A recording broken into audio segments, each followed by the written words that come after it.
أخرجوهم من حيث أخرجوكم والفتنة أشد من القتل ولا تقاتلوهم عند المسجد الحرام حتى يقاتلوكم فيه فإن قاتلوكم فاقتلوهم كذلك جزاء الكافرين فإن انتهوا فإن الله غفور رحيم وقاتلوهم حتى لا تكون فتنة ويكون الدين لله فإن انتهوا فلا عدوان إلا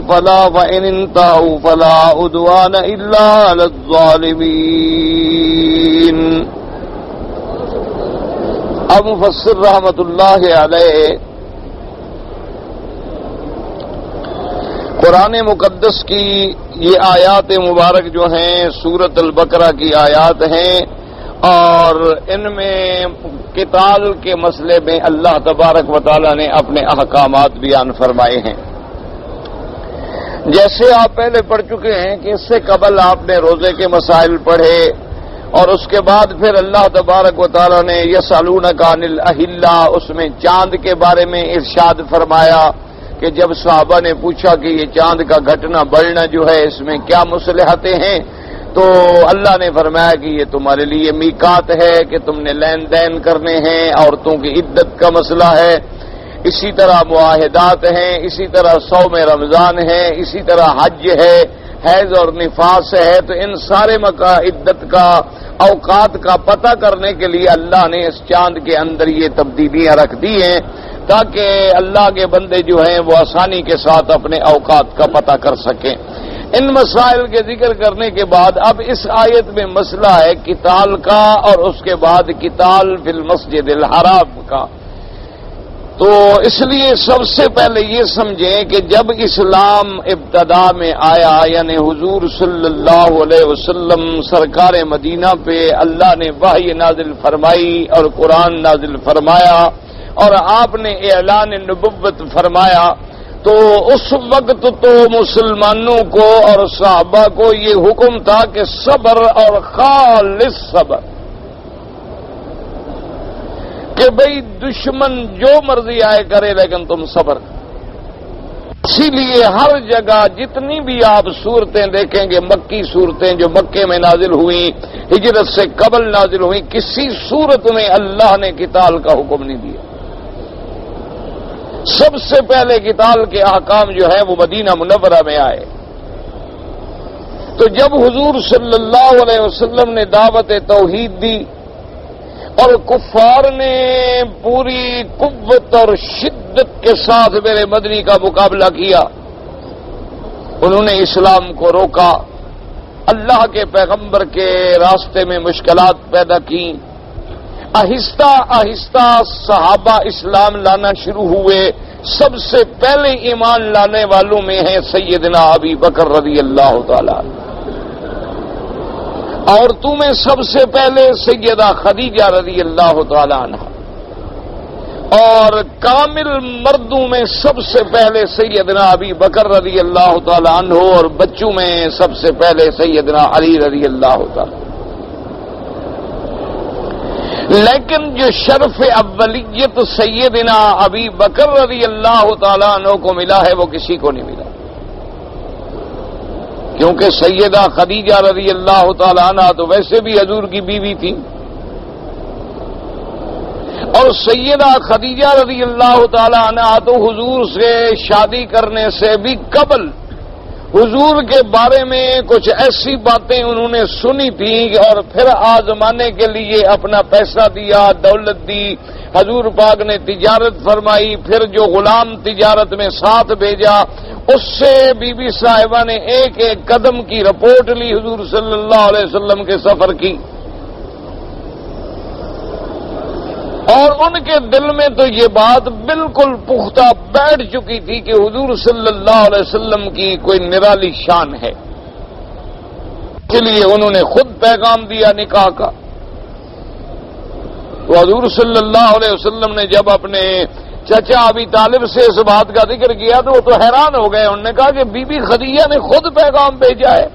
خدیجہ تو مکے کی ان عورتوں میں سے ہے کہ جس کو بڑے سے بڑے لوگ پیغام دیتے ہیں لیکن وہ بات نہیں مانتی، کیونکہ وہ بہت بڑی تاجر خاتون تھیں، صاحب دولت تھیں، صاحب مال تھیں، صاحب نسب حسب تھیں، تو ایسے رشتوں کے لیے تو ہر آدمی کوشش کرتا، لیکن بی بی صاحبہ رضی اللہ تعالیٰ عنہ نے خود پیغام بھیجا، بہرحال نکاح ہو گیا۔ پھر اتنا قرب نصیب ہوا کہ اس کے سامنے تو حضور کی پوری زندگی ہے، اور پھر معمولی زندگی کا حصہ نہیں ہے۔ جب شادی ہوئی تو حضور کی عمر 25 سال ہے، اور جب نبوت ملی ہے تو حضور صلی اللہ علیہ وسلم کی عمر 40 سال ہے، تو 15 سال قبل از نبوت ایک گھر میں حضور نے گزارے بی بی کے ساتھ۔ تو اگر بی بی نے کلمہ پڑھ لیا تو یہ تو کوئی بڑی بات نہیں تھی۔ سیدنا علی رضی اللہ تعالیٰ عنہ بھی ایمان لے آئے، اس میں کوئی شبہ نہیں، لیکن وہ ان کی عمر اس وقت اتنا تھی کہ ابھی وہ بالغ بھی نہیں ہوئے تھے، وہ بچے تھے، اور بچہ چاہے کتنا بڑا دانا کیوں نہ بن جائے لیکن شمار تو بچہ ہی ہوگا،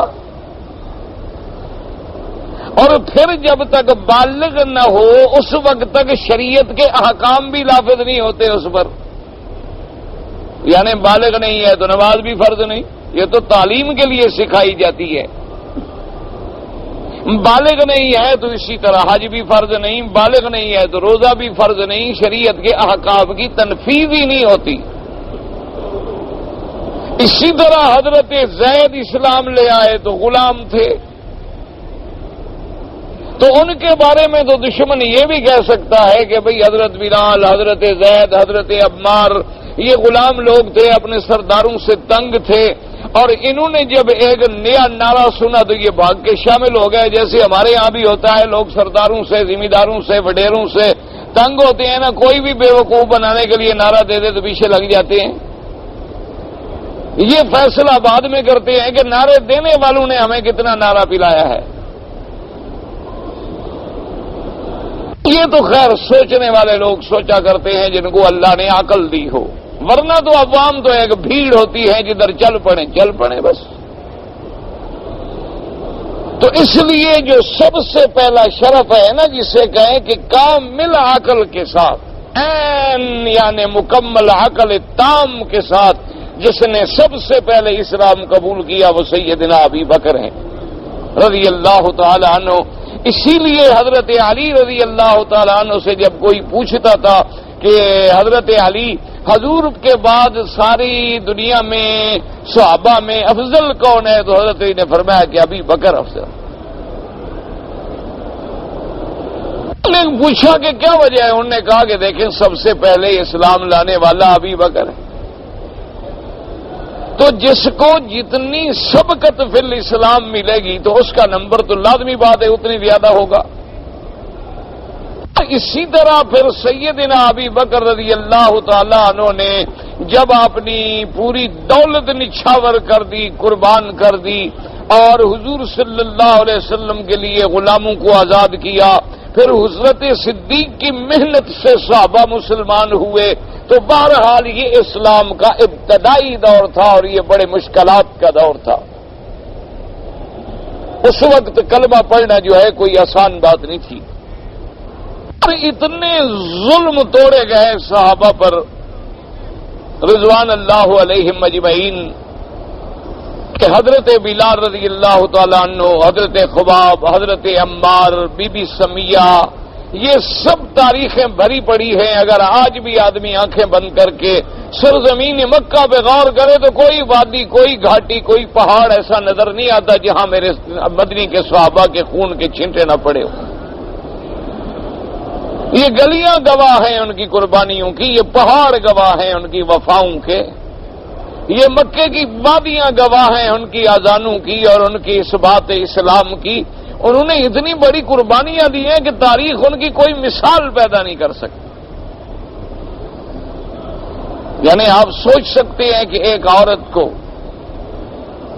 ڈرایا جائے، دھمکایا جائے اور اسے اتنا ظلم کیا جائے کہ ابی جہل لعنت اللہ علیہ نے اپنے کفار قریش کو جمع کر لیا اور سمیہ بی بی سمیہ کو لٹا کے دونوں ٹانگوں میں رسے بندھوا کے اونٹوں سے بندھوا دیے اور کہا کہ دیکھو اب بھی تم کلمہ چھوڑ دو ورنہ جب اونٹ دوڑیں گے تو تم دو ٹکڑے ہو جاؤ گی.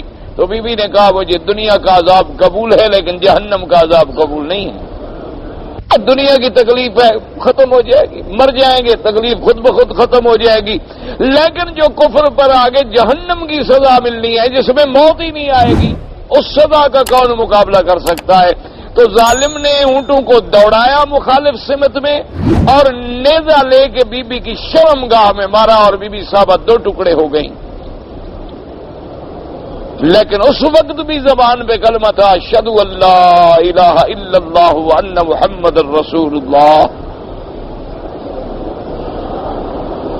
اتنی بڑی تکلیفیں یعنی صحابہ کو انگاروں پہ لٹا ہے. یہ تو ہوتی ہے نا بات کہ شاعر بطور تخیل یا ایک ادیب اپنی بات کو بنانے کے لیے ایک بات کرے گا جی کانٹوں پہ چلایا گیا اور انگاروں پہ سلایا گیا, حقیقتاً انہیں سلایا گیا. اتنے بڑے بڑے گڑے پڑ گئے صحابہ کی جانوں میں اور کوئی چھڑانے والا بھی نہیں تھا, کوئی ان تڑپتے ہوئے لوگوں میں پانی ڈالنے والا بھی نہیں تھا. جب یہ تعداد بڑھتے بڑھتے 40 ہو گئی 48 ہو گئی تو صحابہ نے کہا حضور کہ اب ہمارے لیے کیا حکم ہے, ظلم جو ہے وہ حد سے تجاوز کر گیا ہے. اللہ نے فرمایا کہ نہیں بالکل صبر, کوئی جواب. جو تمہیں ستا سکتا ہے ستائے لیکن تم صبر کرو. صبر محض کے بعد اسی لیے علماء نے لکھا ہے کہ اگر تم نے انقلاب منہج نبوی کے مطابق زندگی کو تبدیل کرنا ہے تو اس کا پھر طریقہ یہ ہوتا ہے کہ ایک دائی ہو پھر جماعت بنائے اور صبر کرے اور جب جماعت پختہ کار ہو جائے تو پھر ہر باطل سے ٹکرا جائے. کیونکہ اگر جب تک جماعت ہی پختہ نہیں ہوگی افراد کار ہی پختہ نہیں ہوں گے, ان میں نظم نہیں ہوگا, ان میں ڈسپلن نہیں ہوگا, ان میں اپنے امیر کی طاعت کا جذبہ نہیں ہوگا تو مقابلہ کیا کریں گے. اب جناب جب بالکل ظلم حد سے بڑھ گیا تو صرف اتنی اجازت ملی کہ جی مکہ شریف چھوڑ دیں اور ہجرت کر جائیں. صحابہ ہجرت فرما گئے حبشے کو, پھر حبشہ سے مدینہ منورہ کو, اور بعض صحابہ نے ہجرت فرمائی مدینہ منورہ کو. اب جب میرے آقا سرکار مدینہ مدینے باغ میں تشریف لے گئے, اسلام پھیلنا شروع ہو گیا, انصار مسلمان ہو گئے, اوس و خزرج مسلمان ہو گئے, قبائل مسلمان ہو گئے اور اسلام کی طاقت میں اضافہ ہو گیا. اب اللہ نے پھر قتال کی اجازت دی کہ اب تم کافروں کے ساتھ قتال کر سکتے. لیکن خدا بندے قدوس کے ہر حکم میں حکمتیں ہیں اور اس کے حدود ہیں اور قیود ہیں. جیسے روزے میں آپ نے پڑھا روزہ یہ نہیں ہے کہ بس رمضان کا چاند دیکھ کے روزہ رکھو اور جب تک رمضان ختم نہ ہو روزے سے رہو. نہ ایک دن میں روزہ ہے, رات کو اجازت ہے, کھائیں پیئیں, اب بیوی سے ملیں, سب رعایت ہے. اب جناب بعض علماء نے فرمایا کہ مسئلہ یہ بھی درپیش آیا کیونکہ اب دیکھیں نا پہلے حج کا مسئلہ تھا اور حج کے بعد قتال کا مسئلہ آ گیا, تو ان کا آپس میں بھی تو کوئی تعلق ہونا چاہیے. آخر اللہ کا کلام ہے, اللہ کا قرآن, یہ تو نہیں ہو سکتا کہ بھئی ایک بات کچھ اور اس کے بعد ایک اور بات شروع ہو جائے جس کا پچھلی بات سے کوئی تعلق بھی نہ ہو. تو اس کی وجہ یہ تھی کہ حضور صلی اللہ علیہ وسلم سرکار مدینہ خاتم الانبیاء حبیب کبریا تشریف لے آئے عمرے کے لیے. آپ نے خواب دیکھا تھا جس کا ذکر اللہ نے قرآن پاک میں بھی فرمایا ہے. میرے مدنی نے خواب دیکھا لتدخلن المسجد الحرام انشاء اللہ آمنین محلقین رؤوسکم ومقصرین لا تخافون. حضور نے خواب دیکھا کہ ہم مسجد الحرام میں جا رہے ہیں اطمینان سے اور عمرہ کر رہے ہیں, کوئی بالوں پہ اسرا پھروا رہا ہے, کوئی بال کٹوا رہا ہے. تو اس پہ حضور پاک نے تیاری فرما لی اور تقریباً 1500 کے قریب صحابہ کو لے کے حضور عمرے کے لیے تشریف لے آئے. اللہ کے نبی کا خواب ایسے ہوتا ہے جیسے اللہ کی وحی ہوتی ہے، یعنی عین حق۔ اللہ کے نبی کی جو جاگتے میں بات ہے وہ بھی سچی، اگر نیند میں ہے تو وہ بھی سچی، کیونکہ انبیاء مجسمہ صداقت ہوتے ہیں، مجسمہ دیانت و امانت ہوتے ہیں، اور ان پہ اللہ کا ایسا پیرا ہوتا ہے کہ شیطان کوئی حملہ کر ہی نہیں سکتا۔ لیکن خواب جو ہیں یہ اس میں تاریخ معین نہیں ہوتی کہ بھی آپ مسجد الحرام میں جائیں گے، عمرہ کریں گے، لیکن کب یہ معین نہیں تھا کہ بھی آپ اسی سال جائیں گے، اسی مہینے جائیں گے، سال بعد جائیں گے، 2 سال بعد جائیں گے، کب جائیں گے، یہ بات نہیں تھی۔ اور کبھی خواب نبی کا ہوتا ہے لیکن اس کی تعبیر بالکل برعکس ہوتی ہے، یعنی خواب میں ظاہر کچھ ہے اور تعبیر اس کے الٹ ہے۔ جیسے اللہ کے نبی سیدنا ابراہیم الخلیل علیہ السلام نے خواب دیکھا کہ انی اذبحک فانظر ماذا تری، انہوں نے کہا حضرت اسماعیل علیہ السلام سے کہ بیٹا میں نے خواب دیکھا ہے کہ میں آپ کو ذبح کر رہا ہوں، اب بتائیں آپ کی کیا رائے ہے، کیونکہ تمہاری اعانت اور تمہاری رضا کے بغیر یہ کام کرنا بڑا مشکل ہے۔ تو بہرحال ابراہیم علیہ السلام نے خواب کیا دیکھا کہ بیٹے کو لٹا کے ذبح کر رہے ہیں، لیکن ذبح کی کوئی نوبت نہیں آئی، اللہ نے بکری اب دمبا جنت سے بھیج دیا اور وہ ذبح ہو گیا۔ یعنی نتیجہ بالکل عکس نکلا کہ بجائے بیٹے کے ذبح ہونے کے دمبا ذبح ہوا۔ اسی طرح سیدنا یوسف علیہ السلام نے خواب تو دیکھا کہ سورج چاند تارے مجھے سجدہ کر رہے ہیں، لیکن تھے بھائی اور آپ کی والد اور آپ کی خالہ، چونکہ آپ کی والدہ تو پہلے فوت ہو چکی تھی۔ کبھی خواب بے عین ہی جو اللہ کے نبیوں کو دکھایا جاتا ہے بے عین ہی اسی طرح ہوتا ہے، اسی طرح کا خواب ہوتا ہے، لیکن اس کے اندر وقت کی پابندی نہیں ہوتی۔ جیسے کہ حضور صلی اللہ علیہ وسلم تشریف لے آئے، مکے والوں کو پتہ چلا کہ 1500 کا لشکر جو ہے حضور کے ساتھ ہے اور آپ آ رہے ہیں، تو مکے والوں نے جناب اپنے آدمی بھجوا دیے اور حضور کو راستے میں روک دیا، اور وہ مقام حدیبیہ جسے آج کل شمیسی کہتے ہیں اس جگہ پر حضور پاک نے اپنا پڑاؤ کے فرمایا، قریش مکہ نے آدمی بھیجے کہ جی آپ مکے میں داخل نہیں ہو سکتے۔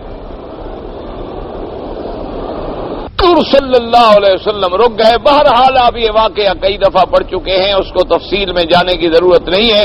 حضور عمرہ نہ کیا اور اس کے بعد صلح ہو گئی کفار مکہ کے ساتھ اور واپس مدینہ شریف چلے گئے۔ اور صلح میں یہ طے ہو گیا، یہ بات طے ہو گئی کہ بھئی آپ ابھی تو واپس جائیں لیکن اگلے سال آپ کو عمرہ کرنے کی اجازت ہوگی، اور 3 دن کے لیے ہم حرم مکہ آپ کو خالی کر دیں گے، آپ 3 دن آئیں، عمرہ کریں، طواف کریں، صفا مروہ دوڑیں، مکے میں رہیں، اور 3 دن کے بعد جو ہے آپ تشریف لے جائیں۔ 3 دنوں کے اندر ہم آپ کے راستے میں کوئی رکاوٹ کھڑی نہیں کریں۔ یہ بات طے ہو گئی، حضور صلی اللہ علیہ وسلم تشریف لے گئے، اور پھر آپ اگلے سال عمرۃ القضا پر تشریف لے آئے، کیونکہ عمرہ آپ نے چھوڑ دیا تھا، اور یہ قاعدہ ہے کہ عمرہ اگر آدمی احرام باندھنے کے بعد عمرہ چھوڑ دے تو پھر عمرہ قضا کرنا پڑتا ہے۔ اور اسی کے ساتھ یہ مسئلہ بھی سمجھ لیں، ہمارے لوگ بعض بڑی غلطی کرتے ہیں، مثلا کراچی آتے ہیں یا ایئرپورٹ پہ آتے ہیں، احرام باندھ لیتے ہیں، 2 رکعت پڑھ لی، لبیک پڑھ لی، احرام باندھ لیا، آگے گئے تو جہاز کینسل ہو گیا یا 8 گھنٹے لیٹ ہو گیا تو احرام کھول دیا، اچھا جی پھر باندھ لیں گے۔ یہ کوئی گھر کی بات نہیں ہے کہ جب چاہو باندھ دو، جب چاہو چھوڑ دو۔ کوئی مسئلہ نہیں ہوتا، اس لیے آدمی کو یہ چاہیے کہ آدمی غسل کر لے، احرام کی چادریں باندھ لے، 2 رکعت بھی پڑھ لے، لیکن جب عین یقین ہو جائے کہ الحمدللہ اب میں جہاز میں بیٹھ رہا ہوں تو وہیں بیٹھے بیٹھے لبیک اللہم لبیک پڑھ لے اور نیت کر لے، تاکہ اس کو بلا وجہ احرام نہ کھولنا پڑے۔ یا اگر نہ بھی پڑھے وہاں ایئرپورٹ پر تو کوئی ضرورت نہیں، اپنی 2 چادریں ساتھ رکھ لے، اور جدہ آنے سے 1 گھنٹہ 2 گھنٹے پہلے جو ہیں اٹھ کے دو چادریں وہیں کرسی پہ کھڑے کھڑے بدل لے اور بغیر نماز پڑھے، بغیر وضو کیے، بغیر غسل کیے، وہیں بیٹھے بیٹھے لبیک اللہم لبیک لبیک لا شریک لک لبیک، عمرہ ہو گیا، احرام ہو گیا۔ وہ تو 2 رکعت نفل ہے، پڑھنے کا موقع مل گیا تو الحمدللہ، نہیں ملا تو نہ صحیح۔ غسل کرنے کا موقع مل گیا تو الحمدللہ، نہیں ملا تو نہ صحیح۔ کسی کو وضو کرنے کا موقع بھی نہیں ملا تو نہ صحیح۔ اچھا، ایک آدمی کو بفرض محال چادر بھول گئی، چادریں بھول گئی، جیسے اکثر لوگ آگے مسئلہ پوچھتی ہیں کہ جناب ہماری چادریں جو تھیں وہ اس صندوق میں چلی گئی جو ہم نے جہاز والوں کو دے دی تھی، تو کوئی ضرورت نہیں ہے، آپ جہاز میں بیٹھے بیٹھے قمیص نکال لیں، شلوار باندھے رکھیں اور قمیص کو چادر کی طرح ڈال لیں، لبیک اللہم لبیک، آپ کا عمرہ ہو گیا، اتر کے چادر باندھ لیں، مسئلہ نہیں۔ اسلام تو اتنا بڑا آسان ہے، لیکن تم اگر سیکھنا نہ چاہو تو پھر اسلام کا تو کوئی قصور نہیں۔ اب جناب حضور صلی اللہ علیہ وسلم جب عمرۃ القضاء پہ تشریف لے آئے، یعنی عمرہ پورا کرنے کے لیے، تو صحابہ نے عرض کیا کہ یا رسول اللہ، اب ایک اندیشہ تو ہے، یہ مکے والوں پر اعتبار تو کوئی نہیں، کافر ہیں، یہ تو مشرک لوگ ہیں، کافر لوگ ہیں، بتوں کے پجاری ہیں، ان کا کیا اعتبار ہے؟ انہوں نے جیسے ہمیں بلا وجہ عمرے سے روک دیا اور ہم 1500 کا لشکر واپس آ گئے، اب یہ بھی تو ہو سکتا ہے کہ ہم مکے میں جائیں اور یہ لڑنا شروع کر دیں، ہمیں نقصان پہنچائیں، ان کا کیا اعتبار ہو سکتا ہے؟ تو اللہ تبارک و تعالی نے قرآن مقدس میں یہ آیات نازل فرما دی۔ اب دیکھیں اس کا چونکہ حج اور عمرے سے بھی ایک تعلق تھا کہ عمرۃ القضاء پہ حضور آ رہے تھے، تو پہلے بھی ذکر حج کا چل رہا تھا، تو اب مسئلہ بھی ضروری تھا کہ بھی اگر ہم عمرے پہ آئے یا حج پہ آئے اور خدا نہ کرے حرم میں کوئی آدمی لڑ پڑا ہم سے، تو اب ہمارے لیے کیا حکم ہوگا؟ کیوں، ہم تو حج کے لیے آئے ہیں، ہم تو عمرے کے لیے آئے، احرام پہ آئے، لیکن ایسے شریف بھی تو موجود ہیں جو اللہ کے حرم کا حیا بھی نہیں کرتے پھر بھی لڑتے ہیں۔ اگر کوئی آدمی لڑ پڑے، کیوں مسجد الحرام کا تو اتنا بڑا ادب ہے کہ کسی جانور کو بھی نہ مارو، اگر کوئی جانور جو ہے وہ بیٹھا ہوا ہے سائے میں تو حکم یہ ہے کہ جانور کو نہ اٹھاؤ، سائے میں رہنے دو، آپ دوسری جگہ چلے جاؤ۔ مسجد الحرام میں اگر کوئی آدمی اللہ معاف فرمائے احرام کی حالت میں، اس کو تو حکم ہے کہ کوئی شکاری جانور بھی کو بھی شکار نہ کرے، کسی جانور کو بھی نہ مارے، جائے کہ بندے کو مارے۔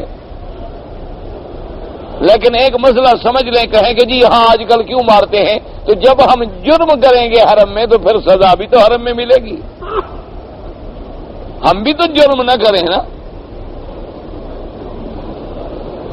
لیکن امام ابو حنیفہ رحمۃ اللہ علیہ اس مسئلے میں بھی بڑے سخت ہیں، وہ فرماتے ہیں کہ اگر کسی نے جرم بھی کیا ہے اور حرم میں بھاگ کے آ گیا، چھپ گیا، تو وہ کہتے ہیں ایسے حالات پیدا کر دو کہ باہر سے اس کو روٹی نہ آنے دو، کھانا نہ آنے دو، مجبور ہو کے باہر نکلے، جب باہر نکلے تو پکڑ دو۔ تاکہ امام صاحب رحمۃ اللہ علیہ کا تو یہ بھی مسلک ہے کہ اگر کسی نے جرم کیا ہے اور سزا دینی ہے تو وہ کہتے ہیں حد حرم سے باہر سزا دو۔ لیکن باقی ائمہ کا یہ مسلک ہے کہ اگر اس نے جرم باہر کیا ہے تو پھر باہر سزا ملے گی، اگر اس نے جرم مسجد الحرام میں کیا ہے، ارتکاب ہی حرم میں کیا ہے، یعنی شہر مکہ میں کیا ہے، تو سزا بھی مکہ میں ملے گی۔ حال سزا سے تو دونوں انکار نہیں کرتے، یعنی اللہ کے حدود تو نافذ ہوں گے، صرف فرق اتنا ہے کہ امام صاحب فرماتی ہیں کہ اللہ نے چونکہ فرمایا حرم آمنا، یہ امن والی جگہ ہے، تو اس لیے ایسے حالات پیدا کر دو کہ یہ بندہ کسی طرح حرم کے باہر نکل جائے، باہر نکلے تو پکڑ لو اور سزا دے دو تاکہ ادب حرم کا بھی قائم رہے۔ اور وہ فرماتی ہیں کہ بھائی کہ حضور صلی اللہ علیہ وسلم نے بھی تو آخر مکے میں فتح مکہ کے موقع پہ جنگ لڑی ہے، امام صاحب فرماتے ہیں اسی میں حضور نے یہ اعلان بھی تو کر دیا تھا نا کہ اللہ نے میرے لیے چند گھنٹوں کے لیے حلال کیا اور کسی کے لیے حلال نہیں۔ تو بہرحال ان آیات کو سامنے رکھ کر، ان حالات میں سامنے رکھ کر اللہ نے یہ آیت نازل فرمائی، فرمایا وَقَاتِلُوا فِي سَبِيلِ اللَّهِ الَّذِينَ يُقَاتِلُونَكُمْ وَلَا تَعْتَدُوا إِنَّ اللَّهَ لَا يُحِبُّ الْمُعْتَدِينَ۔ اللہ نے فرمایا وَقَاتِلُوا فِي سَبِيلِ اللَّهِ الَّذِينَ يُقَاتِلُونَكُمْ، اب تم بھی اللہ کے راستے میں قتال کرو، اب تم بھی تیار ہو جاؤ، لڑائی کرو، لیکن کن کے ساتھ؟ الذین یقاتلونکم، جو تمہارے ساتھ لڑائی لڑیں۔ اگر کوئی تمہارے ساتھ لڑائی نہیں لڑتا، اسی سے علماء نے مسئلہ نکالا کہ اگر جہاد بھی ہے، لڑائی بھی ہے، تو بچوں کو قتل نہ کرو، عورتوں کو قتل نہ کرو، بوڑھوں کو قتل نہ کرو، کیونکہ وہ تو قتال نہیں کر رہے، وہ لڑائی نہیں کر رہے۔ اسی لیے علماء نے مسئلہ نکالا کہ اگر کافروں سے لڑائی ہے، ان کے پنڈت ہیں، ان کے راہب ہیں، ان کے کوئی بڑے بڑے عبادت کرنے والے جو ہوتے ہیں، جوگی پنڈت راہب واہب، جو مندروں میں رہتے ہیں اور لڑائی پہ نہیں نکلتے، ان کو بھی قتل نہ کرو۔ اسی طرح سے حکم ہے کہ تم کافروں کے عبادت خانوں کو بھی مت گراؤ۔ اگر کافروں کے عبادت خانے ہیں، مندر ہیں، گرجائیں، کلیسائیں ہیں، ان کو مت گرائیں، ان کو مت توڑیں، کسی کو مذہبی طور پہ اشتعال دلانے کی اسلام اجازت نہیں دیتا۔ اب علماء نے لکھا کہ ہاں، اگر کوئی عورت دشمن کی طرف سے جنگ میں شریک ہے، وہ بھی لڑ رہی ہے، یعنی وہ بھی اپنے تمہارے مخالفوں کے ساتھ شریک ہے۔ آج کل تو باقاعدہ عورتوں کی پولیس بھی ہوتی ہے اور عورتوں کی فوج بھی ہوتی ہے، آج کل تو عورتیں مردوں سے بھی بہت آگے ہیں۔ تو اب اگر ایسے حالات ہوں تو پھر ہمارے لیے کیا حکم ہے؟ فرمایا الذین یقاتلونکم، اگر وہ عورت دشمن سے مل کر تمہارے خلاف لڑائی میں شریک ہے تو اب تم اس کو قتل کر سکتے ہو۔ اگر بوڑھا ہے، بچہ ہے، کوئی ان کا پنڈت ہے، کوئی جوگی راہب ہے، لیکن وہ بھی جنگ میں لڑ رہا ہے تو اس کا قتل کرنا بھی جائز ہے، اس لیے کہ وَقَاتِلُوا فِي سَبِيلِ اللَّهِ الَّذِينَ يُقَاتِلُونَكُمْ۔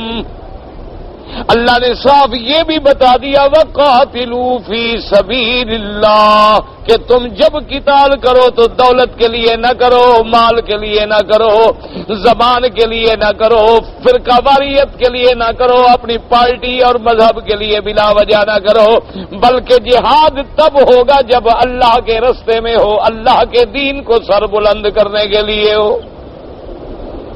یہ نہیں ہے کہ اچھا جی ٹھیک ہے ہم بلوچ ہیں تو بلوچوں کی طرف سے لڑیں گے، چاہے بلوچ جو بھی ہو، ہم سندھی ہیں، ہم مہاجر ہیں، ہم ہندی ہیں، ہم پشتو ہیں، ہم پختون ہیں، یعنی ہم سب کچھ ہیں، صرف نہیں ہے تو مسلمان نہیں ہیں۔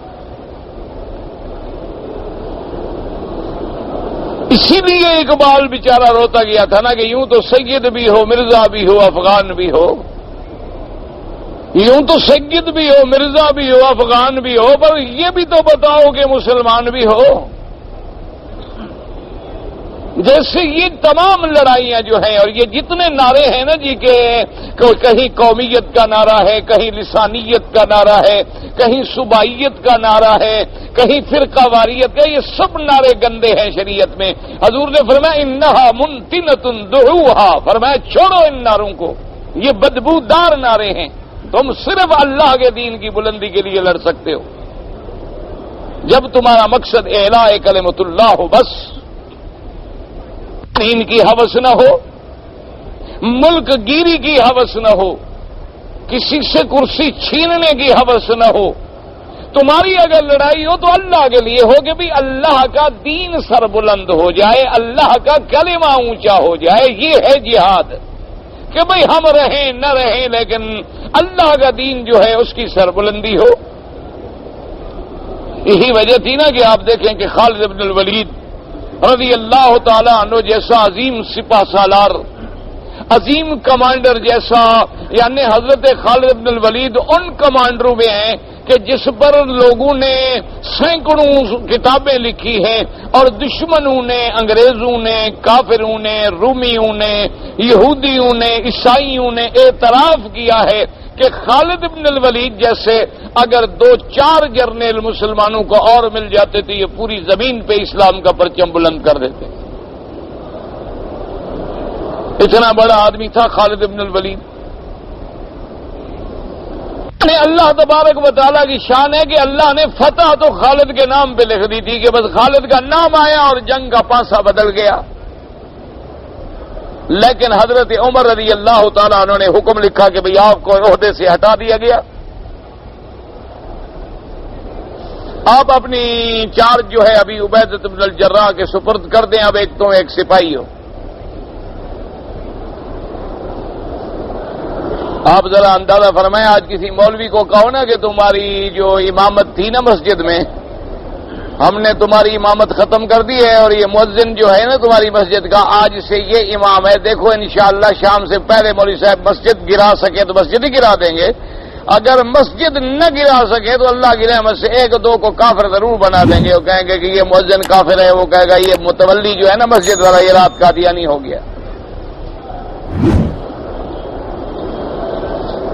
ایک مسجد کی ممبر کی ایک نماز چھوڑنے کے لیے حالانکہ بھی نماز پڑھانا بڑی ذمہ داری ہے بڑا مسئولیت ہے قیامت میں. اگر کوئی کہتا ہے ابھی نہ پڑھاؤ تو شکر کرو الحمدللہ میں بچ گیا ورنہ سارے مقتدیوں کا بار قیامت میں مجھ پہ ہوگا. کیوں اگر تم نے کوئی غلطی کی تم نے غلط نماز پڑھائی ہے لوگ مقتدیوں کو کوئی انہوں نے مجھے انچارج بنا دیا ہے CNC بنا دیا ہے اور آپ کو معزول کر دیا ہے. تو حضرت خالد مسکرائے. انہوں نے کہا عجیب بات ہے ابھی عبیدہ کمال کی بات کر رہے ہو. میری جنگ بلا کوئی ذاتی اقتدار کے لیے تھی. میں نے کل ماشاء اللہ لگا کے کرسی پہ بیٹھنا تھا. میں تو اللہ کے دین کے لیے لڑ رہا تھا تمہاری قیادت میں ایک سپاہی کی حیثیت میں جیسے پہلے لڑتا تھا ویسے اب لڑوں گا.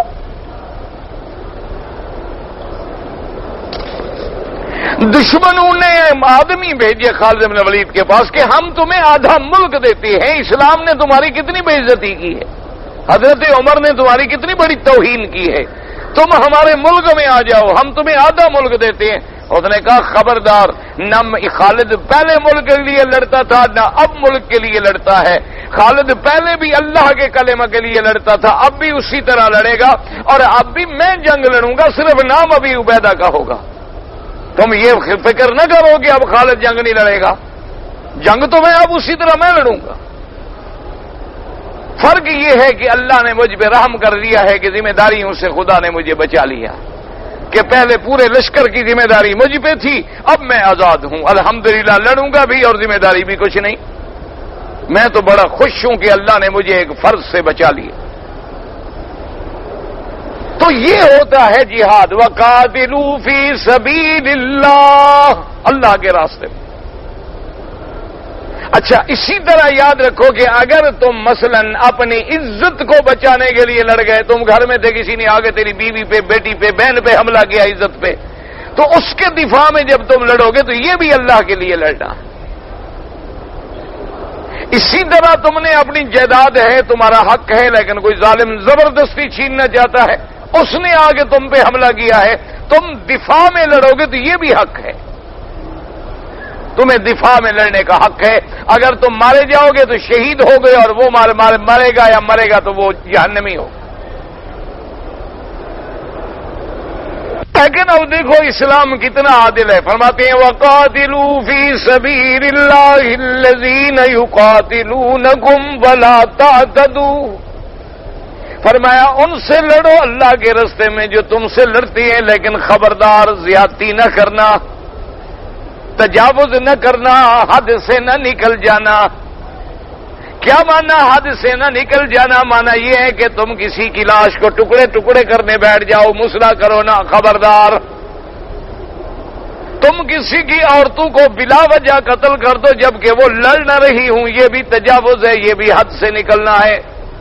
یا تم دشمن کو قتل کر کے اس کی بے حرمتی کرو بے عزتی کرو ان کی عورتوں کی بے عزتی کرو یہ بھی تجاوز ہے اس کی تمہیں اجازت نہیں. تم صرف قتال والوں سے قتال کر سکتے ہو. ولا تعتدوا ان اللہ لا يحب المعتدین. اور اللہ تجاوز کرنے والوں کو حد سے نکلنے والوں کو پسند نہیں فرماتے. اب اللہ نے اسی آیت میں دوسرا حکم دیا، فرمایا وَاقْتُلُوهُمْ حَيْثُ ثَقِفْتُمُوهُمْ وَأَخْرِجُوهُمْ مِنْ حَيْثُ أَخْرَجُوكُمْ۔ اللہ نے فرمایا میرے مدنی اپنی صحابہ سے فرما دو، امت سے فرما دو کہ وَاقْتُلُوهُمْ، قتل کریں ان کافروں کو، مشرکوں کو جہاں ان کو پائیں، وَأَخْرِجُوهُمْ مِنْ حَيْثُ أَخْرَجُوكُمْ، اور ان کو نکالیں اس مسجد الحرام سے جہاں سے انہوں نے تمہیں نکالا تھا، جہاں سے تمہیں انہوں نے ہجرت پہ مجبور کر دیا، جہاں سے مکے سے تم کو انہوں نے نکالا تھا، تو اب اجازت ہے ان سے لڑائی کی، اور ان کو اللہ کے حرم سے نکالنے کی، اس سے نکال سکتے ہو تو ان کو نکالو۔ وَالْفِتْنَةُ أَشَدُّ مِنَ الْقَتْلِ، اللہ نے فرمایا فتنہ جو ہے وہ قتل سے بھی زیادہ برا ہے۔ فتنہ کیا معنی؟ یعنی آپس میں لڑانا، اختلاف کرنا، مسلمانوں کو روکنا، مسجد الحرام کا بند کر دینا، عمرے والوں کو عمرے سے منع کر دینا، اور مسلمانوں کے اندر ایسے حالات پیدا کرنے کہ وہ ایک دوسرے سے لڑ پڑیں، یہ جو فتنہ، یہ تو قتل، کیوں قتل تو ایک سے ٹکرائے گا، یہ تو پوری قوموں سے ٹکرا جائیں گی۔ وَالْفِتْنَةُ أَشَدُّ مِنَ الْقَتْلِ، اور فرمایا وَلَا تُقَاتِلُوهُمْ عِندَ الْمَسْجِدِ الْحَرَامِ حَتَّى يُقَاتِلُوكُمْ فِيهِ۔ اللہ نے فرمایا ہاں البتہ ایک بات یاد رکھو، تم مسجد الحرام میں، مسجد الحرام سے کیا مراد ہے؟ پورا مکہ، پورا حد حرم جو ہے یہ سب مسجد الحرام ہے۔ فرمایا مسجد الحرام کے پاس، مکے کے اندر کافروں سے لڑائی نہ لڑنا، باقی ہر جگہ لڑائی جائز ہے ان سے، لیکن مسجد الحرام میں نہ لڑیں۔ ہاں البتہ کیا اگر وہ تمہارے ساتھ مسجد الحرام میں بھی لڑیں تو پھر تمہیں لڑنے کی اجازت ہے، پھر تمہیں دفاع کی اجازت ہے، لیکن اپنی طرف سے جا کے تم لڑائی شروع کرو یہ اجازت نہیں ہے۔ اپنی طرف سے جا کے تم مسجد الحرام میں تم حملہ کر دو یہ اجازت ہے۔ وَلَا تُقَاتِلُوهُمْ عِندَ الْمَسْجِدِ الْحَرَامِ حَتَّى يُقَاتِلُوكُمْ فِيهِ فَإِنْ قَاتَلُوكُمْ فَاقْتُلُوهُمْ كَذَلِكَ جَزَاءُ الْكَافِرِينَ، اگر وہ تمہارے ساتھ مسجد الحرام میں قتال کریں تو اب تم بھی قتال کرو، اسی طرح بدلہ ہے کافروں کا کہ جیسے انہوں نے ظلم کیا، انہوں نے مسلمانوں کو ستایا، انہوں نے مسلمانوں کو مسجد الحرام سے نکالا، اب اللہ تبارک و تعالی نے تمہیں عزت دی ہے، غلبہ دیا ہے، عظمت دی ہے، تو اب تم بھی ان کے ساتھ قتال کر سکتے ہو۔ اور اس کے بعد فرمایا فَإِنِ انتهوا فَإِنَّ اللَّهَ غَفُورٌ رَحِيمٌ۔ آگے دیکھیں اللہ فرماتی ہیں کہ اگر وہ رک جائیں، یعنی اتنا بڑا کفر ہے کہ میرے نبی سے لڑتے رہے، صحابہ سے لڑتے رہے، لیکن اپنے ظلم سے رک جائیں، توبہ کر لیں، ایمان میں آ جائیں تو اللہ بخشنے والے ہیں، اللہ مہربانی فرمانے والے ہیں۔ تمہارے اتنے بڑے جرم، اتنی بڑی خطائیں، اتنا بڑا کفر جو ہے وہ بھی اللہ معاف فرما دیں گے۔ اب اس کے بعد پھر اللہ تبارک و تعالی نے حکم دیا مطلق، فرمایا وَقَاتِلُوهُمْ حَتَّى لَا تَكُونَ فِتْنَةٌ وَيَكُونَ الدِّينُ لِلَّهِ۔ اللہ نے فرمایا تم کافروں کے ساتھ لڑو اس وقت تک کہ جب دنیا سے فتنہ، فساد، شرک ختم ہو جائے، اللہ کے دین کے اعلاء کے لیے لڑتے رہو۔ مسلمانوں نے جب سے جہاد چھوڑا ہے عزت ختم ہو گئی، مسلمانوں نے جب سے جہاد کا جذبہ اپنے دلوں سے نکال دیا ہے اسی دن سے اسلام کی عزت و عظمت جو ہے وہ ختم ہو گئی۔ وجہ کیا ہے؟ حضور نے فرمایا ایک وقت آ جائے گا کہ میری امت کے دلوں سے جہاد کا جذبہ مر جائے گا۔ صحابہ نے پوچھا وجہ کیا؟ انہوں نے فرمایا دنیا کا حرص ہو جائے گا، موت کو کراہیت، موت کو پسند نہیں کریں گے، تو اس لیے پھر ان کے دلوں میں جذبہ جہاد باقی نہیں رہے گا، اور جس قوم میں جذبہ جہاد باقی نہ رہے وہ قومیں کبھی فلاح نہیں پا سکتی۔ یہ بات یاد رکھیں ہمیشہ کے لیے۔ آج وجہ دیکھو نا جی، آج کتنا مسلمان ہے پوری دنیا میں،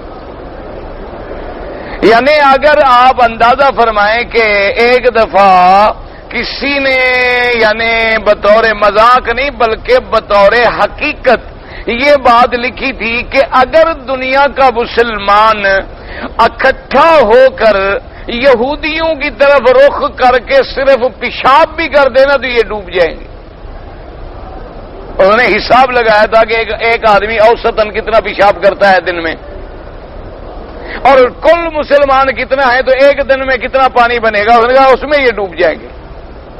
لیکن اکٹھے بھی تو ہوں، ہم تو ایک دوسرے سے لڑ سکتے ہیں لیکن کافر سے نہیں لڑ سکتے. ہم مسلمان سے لڑ سکتے ہیں. مسلمان کو قتل کر رہا ہے، مسجدوں میں قتل ہیں، سڑکوں پہ قتل ہیں، معصوم بچوں کے قتل ہیں. یعنی انا للہ و انا الیہ راجعون. آدمی یعنی یقین فرمائے کہ اخبار اٹھاتے ہوئے ڈر لگتا ہے کہ اب کتنی لاشیں گننی ہوں گی. معصوم بچوں کے قتل. بارات میں لوگ آ رہے ہیں بارات لے کے اور دولہے کا جنازہ اٹھا کے جا رہے ہیں. کیا ہے آخر یہ کیوں ہے؟ یاد رکھو یہ اللہ کا عذاب ہے. اللہ تبارک و تعالی نے ہمارے گناہوں کی وجہ سے، سیئات کی وجہ سے، ہمارے معاصی کی وجہ سے، کہ جب ہم نے اللہ کے قرآن کو چیلنج کیا، اللہ کے فرمان کا انکار کیا، اللہ کے احکام کو ہم نے مذاق بنا دیا، اور ہم نے معاصی، عیاشی، عریانی، فحاشی، ثقافتی کلچر اور غیر انگریز کافروں کے بالکل نیچے لگے، اللہ نے ہمارے گھروں کے اندر ایک عذاب ڈال دیا کہ آپس میں لڑتے لڑتے مر جاؤ. جب ہم آپس میں لڑتے لڑتے کمزور ہو جائیں گے دشمن آ کے ہمیں کھا لے گا. اس کو تو اب لڑائی کی ضرورت ہی نہیں ہے، وہ تو بیٹھے ہوئے ہمارے آرام سے ہمارا تماشا دیکھ رہا ہے کہ بھئی ان کو آپس میں چلانے دو گولیاں، جب ان کی دونوں کی گولیاں ختم ہو جائیں گی تو ہم آ جائیں گے. اس لیے اللہ تبارک و تعالی سے دعا کرو کہ اللہ پاک ہمارے گناہ معاف فرما دیں. فرماتے ہیں وَقَاتِلُوهُمْ حَتَّى لَا تَكُونُ فِتْنَةٌ وَيَكُونَ الدِّينُ لِلَّهِ. جب پوری دنیا میں اللہ کا دین نافذ ہو جائے، فَإِنِ انْتَهَوْا، اگر پھر بھی وہ رک جائے، فَلَا عُدْوَانَ إِلَّا عَلَى الظَّالِمِينَ، پھر کوئی تجاوز کی اجازت نہیں، حد سے نکلنے کی اجازت نہیں، مگر ان لوگوں کے ساتھ جو اپنی جانوں پہ خود ظلم کرنے والے ہیں. ہاں اگر وہ ظلم کریں، اگر وہ حد سے نکلیں تو پھر ان کو سزا دینے کی اجازت ہے. واللہ تعالی عالم وعلمہ اتم. کہتے ہیں جی کہ آدمی ماں باپ بھائی کے لیے عمرہ حج کر سکتا ہے، بالکل کر سکتا ہے، لیکن بات یاد رکھیں اگر وہ مریض ہیں، بیمار ہیں، آ نہیں سکتے، عمرے کی طاقت نہیں ہے، نہیں کر سکتے تو تم کر سکتے ہو. انہوں نے وصیت کی ہے، تم کر سکتے ہو. اچھا اور کوئی رشتہ دار ہیں تمہارے زندہ ہیں، انہوں نے تمہیں وصیت بھی نہیں کی، تم اپنی طرف سے کرنا چاہتے ہو تو تم اپنے لیے عمرہ کرو. اپنے لیے عمرہ کرنے کے بعد جب فارغ ہو جائیں تو دعا کریں اللہ ان کو اجر دے.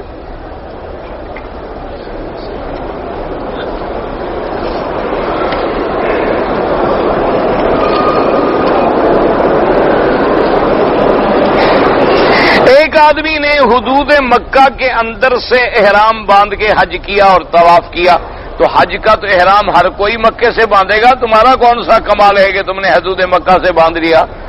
بھئی مکے میں حج کا احرام تو سب ہی مکے سے باندھ کے جائیں گے نا.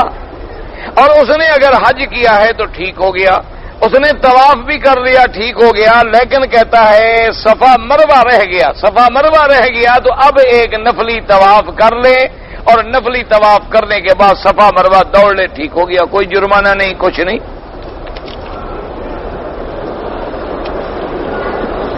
ایک آدمی نے 2 سال گزر گئے، 2 سال سے زیادہ یا 2 سال تقریباً نمازیں نہیں پڑھی. اب وہ کیا کرے؟ سب سے پہلی بات تو یہ ہے کہ توبہ کرے اللہ کے آگے کہ یا اللہ میں نے جتنی نمازیں چھوڑی ہیں میری توبہ ہے، اور آئندہ جب تک میری زندگی ہے میں نماز نہیں چھوڑوں. تو اللہ تبارک و تعالی توبہ سے معافی عطا فرما دیتے ہیں.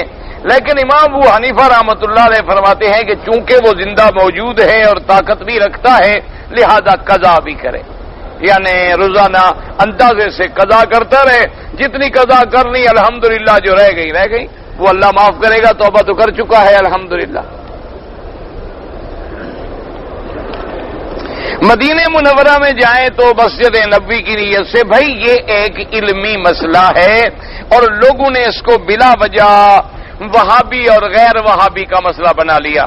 اگر حضور کی نیت کرے تو کہتے ہیں یہ تو ٹھیک ہے، یہ تو اہل سنت والجماعت. اگر وہ کہے کہ بھئی حضور کے روضے پاک کی نیت نہ کرو بلکہ مسجد نبوی کی نیت کرو، کہیں دیکھیں جی وہابی ہے، کہتے ہیں مسجد کی نیت کرو، حضور کی نیت نہ کرو. حالانکہ یہ خالص ایک علمی مسئلہ ہے کہ حضور نے فرمایا کہ لا تشد الرحال الا الى ثلاثه مساجد، کہ 3 مسجدوں کے علاوہ کسی جگہ سفر نہیں کیا جا سکتا، جیسے مسجد الحرام، مسجد اقصی اور مسجد رسول صلی اللہ علیہ وسلم. تو اس حدیث مبارک کو سامنے رکھ کر علماء نے فرمایا کہ اس کے علاوہ جب ان 3 مسجدوں کا حضور نے خود حکم دیا ہے تو مسجد کی نیت کر کے جائے. ایک علمی مسئلہ ہے. اچھا، دوسری بات مجھے یہ بتلائیں کہ مسجد نبوی کو جو شرف ملا ہے وہ کیوں ملا ہے؟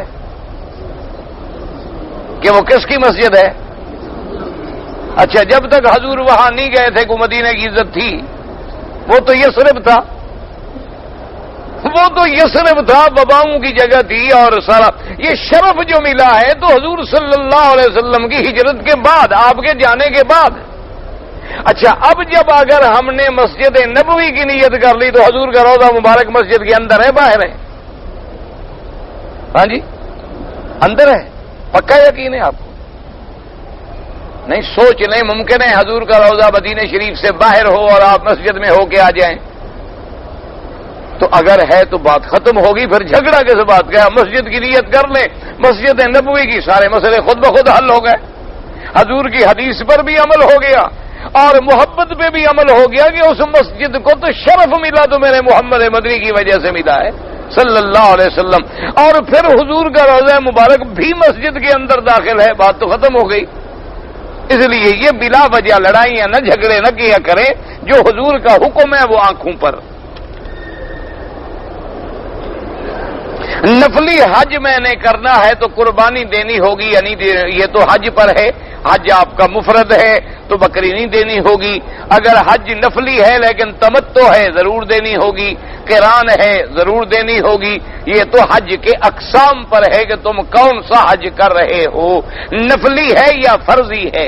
جب حج کرو گے تو حج کون سا ہوگا؟ اگر تمتع ہوگا تو بکری لازم دینی ہوگی. قربانی دینا سنت ہے یا پیسے دینا؟ قربانی دینا. یہ بھی ایک مسئلہ ہے، لوگوں کے دماغ میں آتا نہیں. اللہ پاک سے دعا کرو اللہ ہدایت کرے. لوگ کہتے ہیں دیکھو جی 10 لاکھ بکری ذبح کر کے جی پھینک دیتے ہیں جی، مسلمانوں کا جی دماغ ہی خراب ہو گیا جی. یہ دیکھو نا جی 10 لاکھ بکری کے پیسے غریبوں کو دے دیں تو کتنے غریبوں کا بھلا ہو جائے. بھئی تم جو چاند پہ پہنچ رہے ہو یہ چاند والے پیسے ہم غریبوں کو دے دو، کتنے مسلمانوں کا بھلا ہو جائے. تم بے وقوفی کے کام کرتے رہو تو وہ تو ترقی ہے، اور ہم اللہ رسول کے حکم پہ چلیں تو ہماری بے وقوفی ہے. تم جو ایک دن میں سگریٹ پی جاتی ہو، مہربانی کرو یہ بند کر دو 1 مہینے کے لیے، یہ پیسے کشمیریوں کو دے دو، کل کشمیر آزاد ہو جائے. شرط لگا دو. یعنی پورے مسلمان ایک دن میں جو سگریٹ پیتے ہیں نا جی، یہ سگریٹ صرف بند کر دیں، اور 1 مہینے کے جو سگریٹ کے پیسے بنتے ہیں یہ کشمیر والوں کو دے دیں. دیکھیں انشاءاللہ ہندوؤں کا نام و نشان بھی نہیں ملے گا. ہندو تو ایک چوہے سے ڈر گیا، ایک چوہا آیا تو بے ہوش ہو گئے بیچارے. جہازیں بند، ہر چیز. اللہ نے فرمایا دیکھ لو، تیار ہو جاؤ، ہم نے بڑے چوہے ابھی تمہارے لیے رکھے ہوئے. ان کا تو وقت قریب آ گیا ہے. میں آپ کو اللہ کے حرم میں یقین دلا رہا ہوں، آپ ڈائری میں لکھ لیں 10 سال کے اندر اندر یہ ٹکڑے ٹکڑے ہو جائیں. اب لکھ لیں بالکل خدا کے کعبہ پہ جیسے مجھے یقین ہے، اسی طرح مجھے اللہ کی رحمت پہ یقین. اللہ کے گھروں کو ٹکڑے کرنے والے کبھی نہیں بچتے. ابراہ بچ گیا. بنی اسرائیل نے جب مسجد اقصی کی بے حرمتی کی تو بچ گئے. پھر بخت نصر نے جب مسجد اقصی کو خراب کیا تو پھر وہ بچ گیا. جن تاریخ انسانیت کا آپ مطالعہ کریں، جہاں جہاں اللہ کے گھر کی بے حرمتی ہوئی ہے اللہ نے ستیہ ناش کر دیا. یہ تو دیر اس لیے لگ رہی ہے کہ ہمارا اسلام کمزور ہے، ہمارا ایمان کمزور ہے کہ مندر کا پجاری جاگتا ہے، مسجد کا نمازی سوتا ہے. اپنے مشن پہ ڈٹا ہوا ہے اور مسلمان سویا ہوا ہے. تو اس لیے بات جو ہے وہ آگے نکل جائے گی. دیکھو یاد رکھو، ایک ہمارا جسد ہے، جسم ہے، ایک ہمارے اندر روح ہے. تو اللہ نے جسد کے لیے بھی صدقہ رکھا ہے، روح کے لیے بھی صدقہ رکھا ہے. جسد کا صدقہ پیسہ، زکات، خیرات. روح کا صدقہ روح کہ قربانی کہ روح والی کوئی چیز ذبح کرو تاکہ تیرے روح کا بھی تو صدقہ نکلے. سمجھ آ رہی ہے بات کہ نہیں آ رہی؟ تو جب روح کے عوض میں روح نہیں آئے گا تو وہ قربانی ہو نہیں سکتی. اسماعیل کے روح کے بدلے میں اللہ نے کیا بھیجا؟ اللہ نے جنت سے دمبا بھیج دیا کہ اس روح، ایک جسم روح والے انسان کے بدلے میں ایک روح والا حیوان ذبح کرو. تو اس لیے وہاں قربانی ضروری ہے، پیسہ ضروری ہی نہیں. اس لیے لوگ سمجھتے نہیں ہیں. تو آخر ہم کیا کریں؟ اللہ ہدایت دے. نماز پڑھتے ہوئے کعبہ شریف پہ نظر رکھیں، نظر سجدے والی جگہ پہ رکھیں. عمرہ یا طواف کرتے وقت عورت اپنا منہ ننگا کر سکتی ہے؟ اچھا، عمرہ طواف کے علاوہ کر سکتی ہے؟ پہلے یہ فیصلہ کرو. عمرے اور طواف کے علاوہ عورت منہ ننگا کر سکتی ہے؟ ہاں جی، نہیں کر سکتی. کیا کرے؟ پردہ کرتی ہیں تمہاری عورتیں؟ ماشاء اللہ، ماشاء، شکر ہے، شکر ہے اللہ کا، بھی شکر ہے. آج ویسے جا کے دیکھ لینا گھر کہ عورتیں پردہ کرتی ہیں. عمرے اور طواف میں بھی یہ حکم ہے کہ اگر مرد سامنے نہ ہو تو پردہ چہرے پہ نہ کرے، اگر مرد ہو تو پردہ کر لے.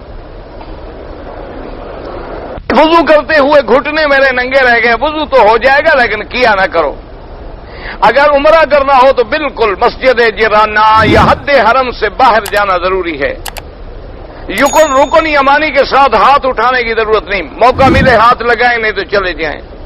رحمت کے پرنالے کے نیچے جسم لگانا کوئی سنت نہیں ہے. سارا پانی رحمت کا ہے، سارا حرم رحمت کا ہے. مسجد قباء کی بہت بڑی فضیلت ہے. اول مدینہ ہے جہاں میرے مدنی سرکار نے قیام کیا، اور پھر مسجد نبوی سے آگے 2 رکعت پڑھے تو ایک مقبول عمرے کا ثواب ملتا ہے. آب زمزم کھڑا ہو کے پیئے، نہیں سر کے بل کھڑے ہو. اللہ کے بندے، آب زمزم کھڑے ہو کے پینا مسئلہ نہیں، ہر پانی بیٹھ کے پیو. اگر کوئی زمزم کھڑے ہو کے پی لے تو جائز ہے، یہ نہیں کہ کھڑا ہو جائے. امام صاحب اگر کعبے کی مشرق میں ہوں تو دوسری طرف سے آدمی آگے ہو تو وہ آگے نہیں ہوتا. لا الہ الا اللہ کہنا جو ہے بالکل ٹھیک ہے، کیوں نہ کہیں، بالکل کہا کرو. اللہ اللہ وہ بھی ٹھیک ہے. حدیث میں نہیں آیا کہ لا تقوم الساعۃ حتی لم تقل فی الارض اللہ اللہ اللہ. تو حضور نے نہیں فرمایا کہ اس وقت تک قیامت قائم نہیں ہوگی جب تک کہ زمین میں کوئی ایک آدمی بھی اللہ اللہ اللہ کہہ رہا ہے. اچھا جی، یہ تو ہو گیا، مسئلہ پہلے ہو گیا. ایک آدمی خواب میں حجر اسود کو بوسہ دیا. انشاءاللہ اللہ سنت پہ عمل نصیب کرے گا. نماز کے وقت اگر پیشاب کے قطرے گریں، ہر نماز کے لیے نیا وضو کرو. صلاۃ الحاجہ 2 رکعت نماز پڑھنے نیت کر کے کیا اللہ میرے اس کام کے لیے، بس اللہ آسان کرے. آخری دن میں رمی کرتے ہوئے تو رمی نہ کر سکا، اپنی کنکریاں دے دی، اس کی رمی بھی نہ کی. بہرحال تم نے اگر رمی نہیں کیا تھا تو پھر تو دم پڑ گئی، بعد میں کر لیتے. اور اگر رمی بعد میں کر لیا تھا یا کسی کو وکیل بنا دیا تھا، اس نے کر لیا تھا، پھر دم نہیں ہے. اور اگر تم کسی کے وکیل تھے، اس کی بھی نہیں کی تو اس پہ بھی دم ہے. والدہ بیمار ہیں، اللہ سب بیماروں کو شفا دے. میں بیمار ہوں، بواسیر کا خون آتا ہے، تو بہرحال خون آنے سے ہر وضو تمہیں نماز کے لیے کرنا پڑے گا. پھر آتا ہے تو آتا رہے، تم مجبور ہو.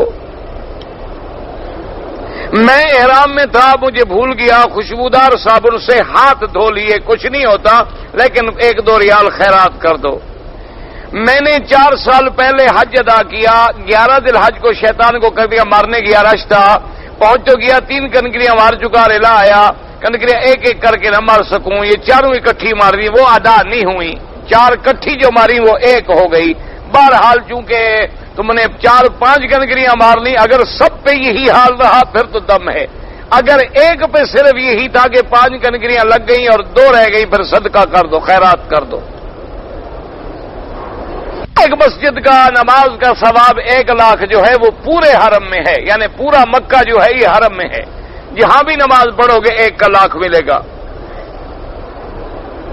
قرآن پاک میں کن کن نمازوں کا ذکر ہے؟ ساری نمازوں کا ذکر ہے۔ اقیم الصلاۃ کا ذکر ہے، اقیم الصلاۃ لدلوک الشمس الی غسق اللیل وقرآن الفجر ان قرآن الفجر کان مشہودا ومن اللیل فتہجد بہ نافلۃ لک، ساری نمازیں آ گئی۔ باقی طریقہ جو ہے وہ کس نے سکھایا؟ محمد الرسول اللہ صلی اللہ علیہ وسلم، اور حضور کے طریقے کے بارے میں ہمیں قرآن نے حکم دیا کہ من یطع الرسول فقد اطاع اللہ، اطیعوا اللہ واطیعوا الرسول، ما آتاکم الرسول فخذوہ وما نہاکم عنہ فانتہوا۔ تو لہذا یوں سمجھ لیں کہ ایک تو وہ قرآن ہے کلام جو اللہ نے اتارا، اور ایک میرا مدنی جو ہے وہ عملی قرآن ہے، یعنی قرآن کی عملی صورت ہے، تصویر ہے۔ تو ہر وہ حکم جو قرآن میں ہے میرے مدنی پاک نے نمونہ بن کے دکھا دیا۔ کہ میں شکار کھیلنا حد حرم میں منع ہے۔ امن ندو کلو ناسن بے امامہم، نبی مراد ہے، ہر نبی کو اس کی امت کے ساتھ پکارا جائے گا۔ اچھا انڈیا چلا گیا، پھر میرے اندر برائیاں ہو گئیں، کبھی چوری کمایا، کبھی نماز پڑھا نہیں پڑا، توبہ کرو، بس اپنی برائیاں گنوایا نہ کرو، اللہ پردہ دے سب کو، ہم سب گناہگار ہیں۔ کون ہے ایسا آدمی جو گناہ نہیں کرتا؟ کلنا خطاؤون وخیر الخطائین التوابون، حضور نے فرمایا سب گناہگار ہوتے ہیں، لیکن سب سے اچھا گناہگار وہ ہے جو اللہ سے ڈر کے توبہ کر لے، اللہ کی رحمت ہو جاتی۔ بیوی میری نماز نہیں پڑھتی، اس کو طلاق دے کے دوسری شادی کر سکتے ہیں؟ بہرحال امام احمد بن حنبل کے نزدیک تو طلاق کی ضرورت ہی نہیں، جب نماز نہیں پڑھتی کافر ہے، نکاح ویسے ٹوٹ گیا، طلاق کی بھی ضرورت نہیں۔ باقی ائمہ کے نزدیک یہ ہے بہرحال اس کو ہدایت کرو تو تاکہ وہ توبہ کرے اور نماز پڑھے۔ طلاق دینے سے تمہارا کیا خیال ہے؟ نمازی بن جائے گی؟ وہ اللہ کے بندے، اس کو نماز پڑھانے کے لیے کوشش کرو۔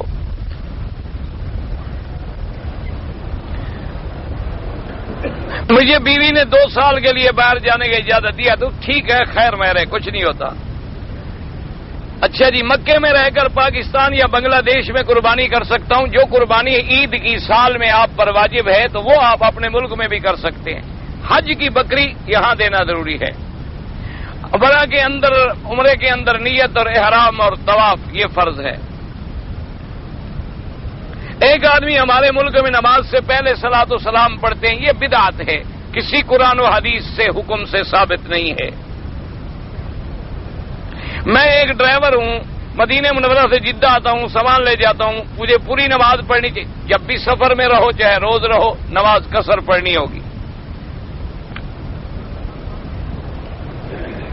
میں امریکہ کے ایک ادارے میں تعلیم حاصل کر رہا ہوں، تعلیم حاصل کرنا جائز ہے، بالکل جائز ہے، اپنے اسلام پہ قائم رہو، تعلیم حاصل کرو تاکہ ان لوگوں کو پھر اس زبان میں قرآن پہنچاؤ، دین پہنچاؤ، اللہ کا کام کرو۔ بالکل امام حنفی کے نزدیک نفلوں کی نماز نہیں ہوتی۔ اگر 7 طواف کرے بعد میں 2 رکعت کٹھی پڑھ لے کوئی حرج نہیں، جائز ہے۔ مہندی لگانا سنت ہے عورت کو، مرد کے لیے ناجائز ہے۔ انگلیاں چٹکانا مسجد میں ٹھیک نہیں ہے۔ سبحان اللہ و بحمدہ سبحان اللہ العظیم ہر نماز کے سجدے میں بھی پڑھ سکتے ہیں، لیکن وہی پڑھیں جو اللہ کے رسول نے سکھلایا ہے۔ رکوع میں سبحان ربی العظیم اور سجدے میں سبحان ربی الاعلی۔ نماز کے لیے زبان سے نیت کرنا ضروری نہیں، اصل نیت دل میں ہوتی ہے۔ زبان سے صرف آدمی استحضار کرتا ہے کہ کیونکہ آج کل ہمارا جو حال ہے، پڑھ رہے ہوتے ہیں ظہر اور کہہ رہے ہوتے ہیں عصر، اور دل میں نیت ہوتی ہے عصر کی اور زبان سے ظہر کہہ رہے ہوتے ہیں۔ اصل نیت کا مقام دل ہے۔ جو آدمی میلاد کرتے ہیں ان کے پیچھے نماز پڑھیں بھی، نماز تو ہو جائے گی، لیکن بہرحال یہ مسئلے بدعت ہیں، کوشش کریں کہ اللہ ان کو بھی بدعت سے بچائے۔ آدم علیہ السلام کی زبان کیا تھی؟ انشاءاللہ کہ جب قیامت میں ملیں گے تو پوچھ لیں گے، ساری زبانیں انہوں نے سکھائی ہیں ہمیں، بس اس وقت عبرانی تھی۔ کہتے ہیں جی جماعت میں 1 سال کے لیے جانا جائز ہے، کیونکہ اسلام نے تو یہ اجازت دی ہے کہ آدمی 6 مہینے سے زیادہ بیوی سے علیحدہ نہ رہے، تو جو یہاں 2-2 4-4 سال سے نوکری کر رہے ہیں ان کی بیویاں ختم جی، پہلے ان کے بارے میں آپ مجھے مسئلہ بتلائیں۔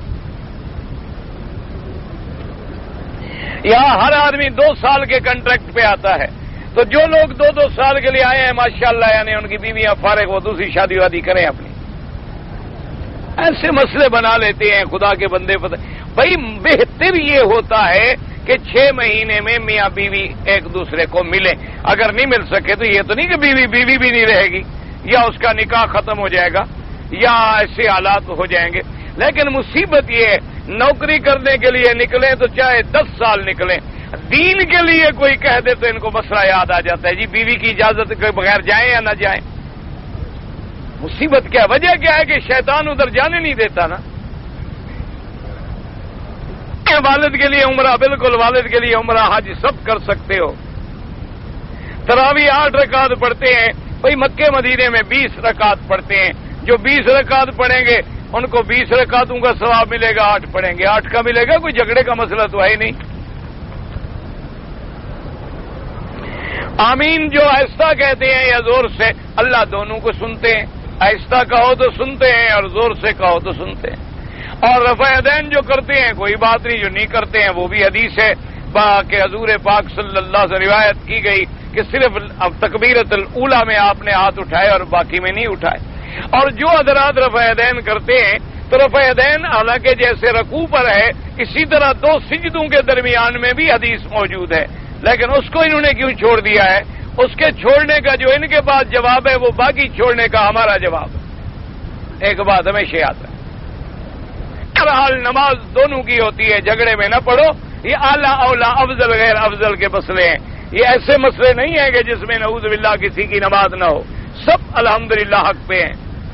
کہتا ہے جی رشتے مانگنے کی بات ہوئی، کہتے ہیں انہوں نے قرآن کا سوا اس کو مانو اور بچی کے سے دو، اپنی طرح کے بزرگوں کے لیے لڑکا بھی ٹھیک نہیں ہے۔ کہتا ہے جی ایک آدمی ہے، لڑکے کا رشتہ ہم سے مانگ رہے ہیں تو ہم نے انکار کیا، لڑکا اچھا نہیں ہے، تو وہ لوگ قرآن شریف کا ایک سپارہ اٹھا کے لے آئے کہ ہم قرآن شریف تمہارے دروازے پر لائے ہیں تو تم ہمیں رشتہ دے دو۔ اب ہم کیا کریں کہ وہ لڑکا صحیح نہیں ہے اور وہ ہمیں قرآن پاک لائے ہیں؟ تو آپ ایسا کریں، کہیں کہ بچے کو کہو اس قرآن پہ عمل کرے، 1 سال ہم دیکھیں گے، اگر قرآن پہ اس نے عمل کیا تو ہم رشتہ دے دیں گے۔ آسان حل ہے، جو قرآن لے آیا ہے اس پر عمل تو کرے نا۔ اگر وہ جو لایا ہے اس کو خود نہیں مانتا تو ہمیں بھی کچھ نہیں ہوگا۔